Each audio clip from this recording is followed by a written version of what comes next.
स्वागत है दोस्तों स्टडी फॉर यूपीएससी में। हम लोग आज इकोलॉजी का पार्ट 7 पढ़ेंगे। पार्ट 6 तक हम लोग पढ़ लिए थे और हम लोग रिलेशन पढ़ रहे थे, जिसमें पॉजिटिव रिलेशन यानी कि समुदाय के बीच में जो रिलेशन है उसको पढ़ रहे थे। ठीक है, आज उसका पॉजिटिव रिलेशन में 5वां नंबर देखेंगे, सहभोजिता यानी कि कॉमन सेलिज्म। देखिए, यह इस प्रकार के संबंध में एक प्राणी को लाभ होता है और दूसरे प्राणी को न तो लाभ होता है और न ही हानि होती है।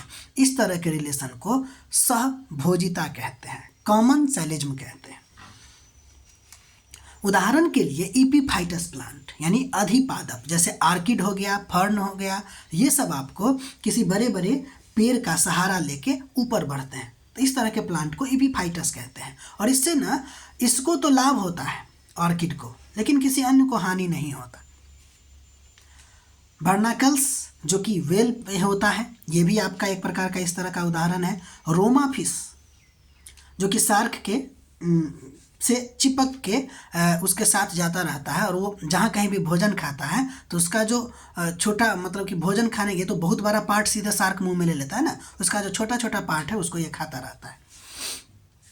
तो ये हो गया रोमा फिश। चूसक मछली कहते हैं इसको। अब हम लोग आगे बढ़ते हैं। अब हम समुदाय के बीच में नकारात्मक संबंध देखेंगे, जिसमें किसी न किसी को हानि होगी या नहीं तो दोनों को हानि होगा। देखिए, प्रतिद्वंद्वता यानी कि कंपटीशन, सिंपल सी बात है, जहाँ कंपटीशन होगा, जिसमें यह एक प्रकार का इकोलॉजिकल संबंध है जिसमें दो या दो से अधिक प्राणी या प्रजाति एक ही संसाधन के लिए संघर्ष करते हैं।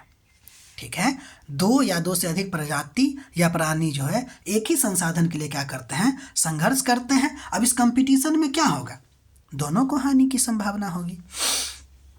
अब देखिए, ये जो कंपटीशन है ना वो दो लेवल पे होता है, एक इंट्रा स्पेसिफिक और एक इंटर स्पेसिफिक।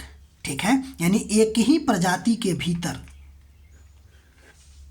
प्रतिस्पर्धा होगा, उसको हम लोग इंट्रा स्पीसीज कहेंगे। ध्यान दीजिएगा, एक ही प्रजाति हिरन के बीच में अगर होगा तो इंट्रा स्पेसिफिक, दो अलग अलग प्रजाति शेर और बाघ के बीच में जो होगा वह इंटर स्पेसिफिक होगा। दोनों में हानि की संभावना हो सकती है, तो ये होता है कंपटीशन। ठीक है, इसमें उदाहरण देने की जरूरत है क्या, उदाहरण तो मिल ही गया आपको।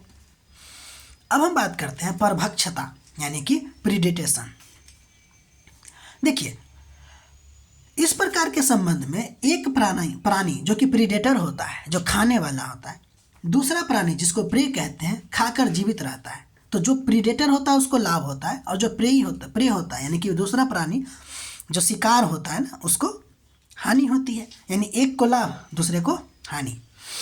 ध्यान दीजिएगा, ये परभक्षता जरूरी है प्रकृति में संतुलन लाने के लिए। कैसे, किस प्रकार का संतुलन, तो पॉपुलेशन कंट्रोल के लिए और फूड चेन को बनाए रखने में भी ये आपको मदद करता है।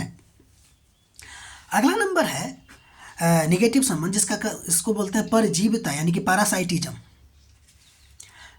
स्पष्ट हो गया, पैरासाइटिज्म क्या होता है कि एक प्राणी दूसरे प्राणी जो कि होस्ट होते हैं पर निर्भर होकर उसका लाभ उठाता रहता है।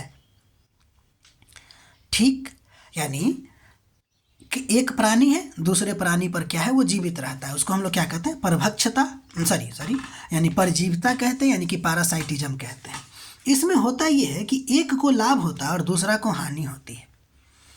ठीक, ध्यान दीजिएगा, एक को लाभ होता है दूसरा को हानि होता है। लेकिन ये बात भी गौर कीजिएगा, पैरासाइटिज्म में पैरासाइट जो होता है वो आमतौर पर होस्ट को तुरंत नहीं मारता, लेकिन हानि जरूर पहुंचाता रहता है।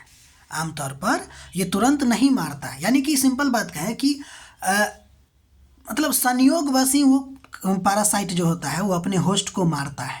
ठीक है ना, क्योंकि अगर मार देगा तो वो भी मर जाएगा ना, तो इसीलिए हानि जरूर पहुंचाता रहता है लेकिन मारता जल्दी नहीं है। जैसे टैप वर्म की बात कर लेते हैं, फ्लिस या टिक्स की बात करते हैं, अमरबेल, कस्कुटा जो होता है वो, ये सब पैरासाइटिज्म का एग्जाम्पल होता है। समझ गए हैं। अब हम लोग आगे बढ़ते हैं, इस बात को भूलिएगा नहीं कि होस्ट को नहीं मारता है, विषम परिस्थिति में ही देखने को मिलेगा कि वो मार देता है।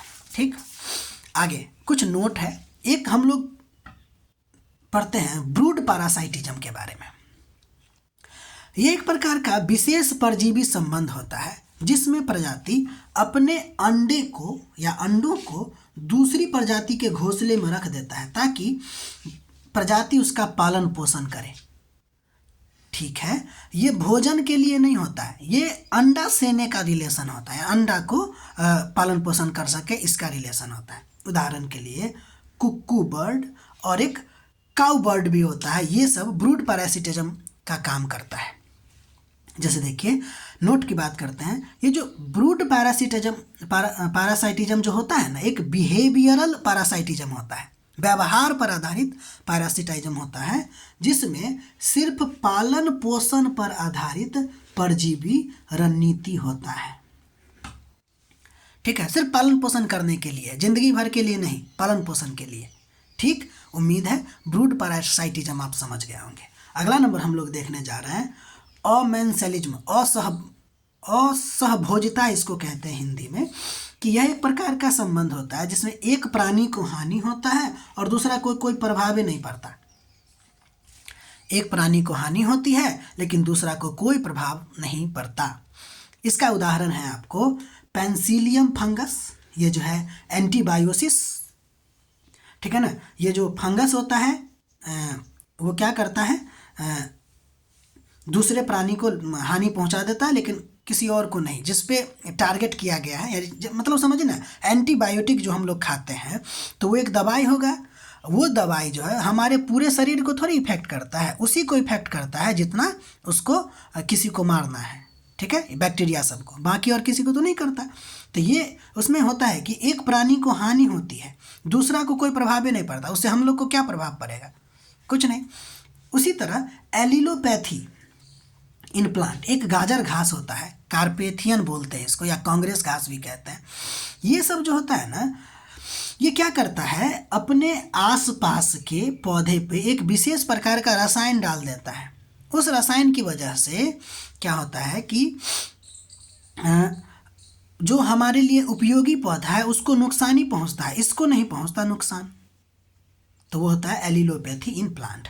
इसके अलावा एलिफेंट स्टेपिंग इन प्लांट। अब मान लीजिए कि एलिफेंट तो बहुत बड़ा है, अब वो एलिफेंट क्या करता है कि कहीं से भी अगर गुजर रहा है तो घास उस पे क्या पड़ेगा, प्लांट पे उसका लात पड़ेगा, उसके वजह से वो टूट फूट जाएगा या फिर समझ रहे हैं ना क्या होगा।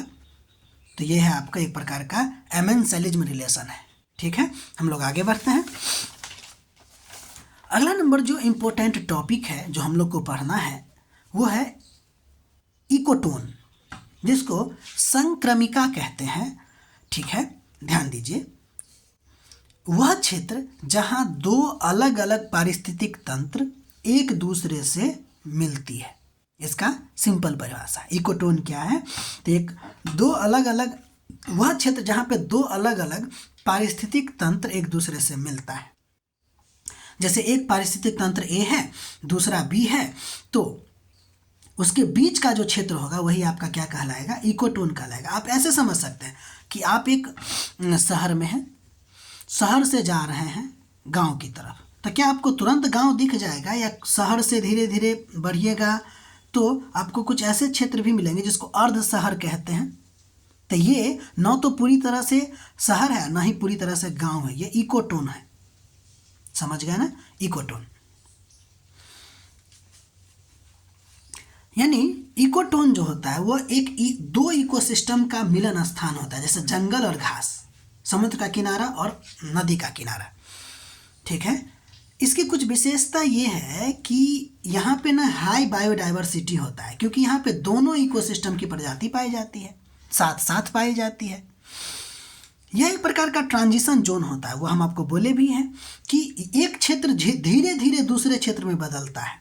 साथ ही यहाँ पे इन्वायरमेंटल ग्रेडियंट भी पाया जा सकता है, साथ ही यहाँ पे इन्वायरमेंटल ग्रेडियंट भी क्या होता है, पाया जा सकता है। यानी यहाँ पे तापमान, नमी, मिट्टी इत्यादि के भी अलग अलग स्तर पाया जा सकता है। ठीक है, ध्यान दीजिएगा, चूंकि ये जो इकोटोन है ना, वह दो समुदाय का सीमा क्षेत्र होता है। ठीक है, एक इकोसिस्टम में अलग, दूसरे इकोसिस्टम में अलग, इस दोनों का एक प्रकार से क्या है, सीमा क्षेत्र है। इसीलिए इसे बायोलॉजिकल एज भी कहा जाता है। किसको? इकोटोन को।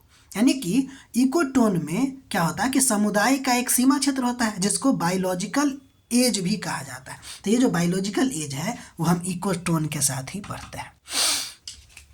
हम लोग जो चैप्टर का शुरुआत किए थे इन्वायरमेंट में या इकोलॉजी में, वो कुछ बेसिक बातें शुरुआत किए थे, ठीक है। उसका अब 1-2 और वीडियो बनेगा, उसके बाद ये चैप्टर कंप्लीट हो जाएगा, ठीक है।